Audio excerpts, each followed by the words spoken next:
निरसा से बड़ी खबर आ रही है, जहां व्यवसायी के पास से कैश बरामद किए गए हैं। पुलिस ने 1,90,500 रुपए जब्त किए हैं। वहीं बराकर से चिरकुंडा आने के क्रम में कार्रवाई की गई है। चिरकुंडा पुलिस ने वाहन जांच के दौरान कैश को जब्त किया है।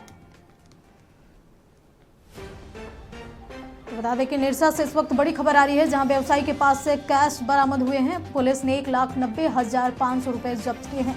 बराकर से चिरकुंडा आने के क्रम में कार्रवाई की गई है। चिरकुंडा पुलिस ने वाहन जांच के दौरान कैश को जब्त किया है।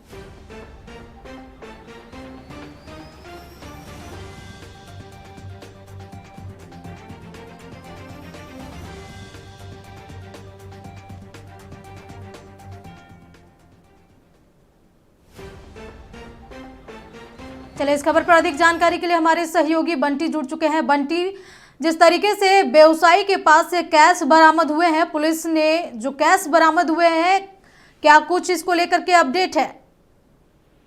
इस चुनाव को लेकर लगातार ये जांच चल रही है और लगातार प्रशासनिक अधिकारी को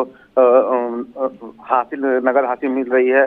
जो पश्चिम बंगाल से झारखंड में जो भी गाड़ी प्रवेश कर रही है, उनका गाड़ी की तलाशी ली जा रही है और इसी क्रम में लगातार नगद कैश भी बरामद हो रहे हैं। आज ही इसी करीब आज 90,500 रुपया एक गाड़ी से बरामद हुआ है, जो बराकर पश्चिम बंगाल बराकर से चिरकुंडा की ओर जा रहे थे। पुलिस ने जांच पड़ताल किया, इसके पास से 90,500 रुपये बरामद किया है।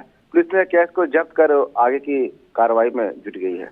बंटी, क्या कुछ जानकारी मिली है कि ये पैसे कहाँ यूज होने के लिए जा रहे थे, क्योंकि अभी इलेक्शन के टाइम है?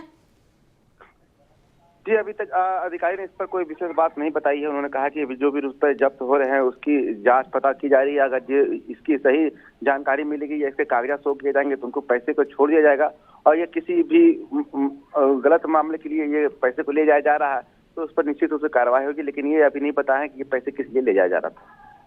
चलिए बंटी, तमाम जानकारी के लिए आपका बहुत बहुत शुक्रिया। तो बता दें कि निरसा से बड़ी खबर है, जहां व्यवसायी के पास से कैश बरामद किए गए। पुलिस ने 1,90,500 रुपए व्यवसायी के पास से बरामद किया है।